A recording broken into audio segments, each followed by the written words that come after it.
ചുമ്മാ വായി തോന്നിയതൊക്കെ വിളിച്ചു പറഞ്ഞു കഴിഞ്ഞാൽ ഇങ്ങനെ ഇരിക്കും. ഒരു നടനോ നടിക്കോ അവരുടെ പൊളിറ്റിക്കൽ സ്റ്റാൻഡൊക്കെ പറയാം, അതിന് എല്ലാവർക്കും ഫ്രീഡം ഓഫ് സ്പീച്ച് ഒക്കെ ഉണ്ട്. പക്ഷെ എല്ലാം വിളിച്ചു പറഞ്ഞു കഴിഞ്ഞിട്ട് അതിന്റെ റെസ്പോൺസിബിലിറ്റി ഒന്നും നമ്മൾ ഏറ്റെടുക്കില്ല എന്ന് പറയുന്നത് അത് അത്ര നല്ല കാര്യമല്ല. നിങ്ങൾക്കൊരു സ്റ്റാൻഡ് ഉണ്ടോ അതിൽ നിങ്ങൾ ഉറച്ചു നിൽക്കണം. നിങ്ങൾക്ക് അതുകൊണ്ട് എന്തെങ്കിലും നഷ്ടങ്ങൾ വന്നാൽ അതിന്റെ റെസ്പോൺസിബിലിറ്റി നിങ്ങൾ തന്നെ ഏറ്റെടുക്കണം. ഇത് നമ്മുടെ നാട്ടിലത്തെ കാര്യമല്ല, അങ്ങ് അമേരിക്കയിൽ സ്നോ വൈറ്റിന്റെ കാര്യമാണ് പറയുന്നത്. ഡിസ്നിക്കാർ $270 മില്യൺ കൊണ്ട് എടുത്ത സിനിമയാണ് പുതിയ സ്നോ വൈറ്റ് മൂവി. സ്നോ വൈറ്റിനെ അറിയാലോ, പണ്ടത്തെ ഒരു കാർട്ടൂൺ ആണ്. ആ കാർട്ടൂണിനെ ചുമ്മാ റീബൂട്ട് ചെയ്യേ വേണ്ടു. പക്ഷെ അത് പറ്റില്ലല്ലോ. നമുക്ക് ഇതിൽ കുറച്ച് വോക്ക്നെസ് ഒക്കെ ആഡ് ചെയ്ത് ഇവരുടെ കുറച്ച് ലിബറൽ പൊളിറ്റിക്കൽ സംഭവമൊക്കെ കുത്തിക്കയറ്റിയാലേ അവർക്ക് സമാധാനമാണ്. അതിനെ പറ്റിയ ഒരു മെയിൻ കാസ്റ്റിനെ തന്നെ അവർക്ക് കിട്ടുകയും ചെയ്തു. റേച്ചൽ സെഗ്ലർ എന്നാണ് ഈ പുള്ളിക്കാരിയുടെ പേര്. പുള്ളിക്കാരിക്ക് മൈക്ക് കണ്ട പ്രാന്താണ്. എല്ലാ ആക്ടേഴ്സിനെയും ഒന്ന് മീഡിയ ട്രെയിൻ ചെയ്തിട്ടാണ് വിടുക, ഈ പുറത്തൊക്കെ സംസാരിക്കാൻ വിടുക. പുള്ളിക്കാർക്ക് ഇതൊന്നും കിട്ടിയിട്ടില്ല എന്നാ തോന്നുന്നത്. ഇത് ഇറങ്ങുന്നതിന്റെ മാസങ്ങൾക്ക് മുന്നേ തന്നെ ഒരു ഇന്റർവ്യൂവിൽ പറഞ്ഞു, പഴയ സ്നോ വൈറ്റ് ഒന്നും അത്ര ശരിയല്ല,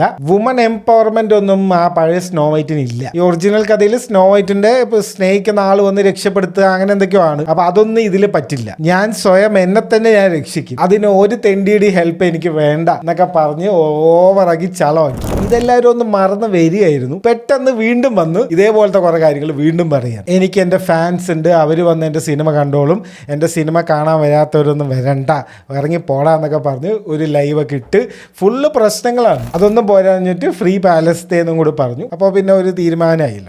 ഈ പ്രശ്നങ്ങളൊക്കെ ഉള്ളത് കൊണ്ട് മാത്രം ഡിസ്നി എന്ത് ചെയ്തെന്ന് വെച്ച് കഴിഞ്ഞാൽ $100 മില്യൺ ഒരു മാർക്കറ്റിംഗ് പ്ലാൻ ഉണ്ടായിരുന്നു. സാധാരണ ഇങ്ങനെ സിനിമ ഇറക്കുമ്പോൾ ഈ ആക്ട്രസിനൊക്കെ എല്ലാ ഈ മെയിൻ SNL അങ്ങനത്തെ കുറെ ഇന്റർവ്യൂസ് ഒക്കെ ഉണ്ടല്ലോ, അതിനൊക്കെ വിടുന്നതാണ്.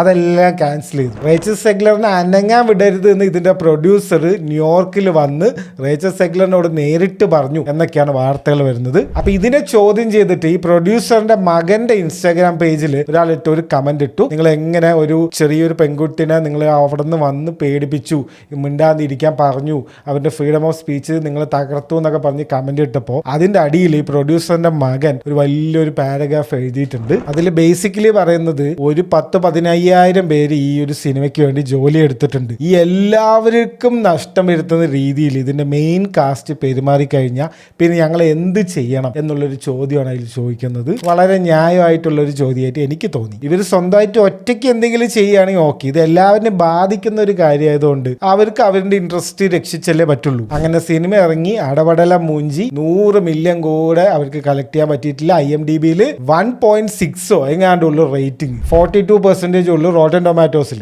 അത് എനിക്ക് ഓർമ്മ കുറെ ബോട്ട്സ് പോലത്തെ ആൾക്കാർ വന്നിട്ട് ഇടുന്നതാണെന്ന് തോന്നുന്നു. എന്തായാലും സിനിമ പൊട്ടിയിട്ടുണ്ട്, വലിയൊരു നഷ്ടവും വന്നിട്ടുണ്ട്.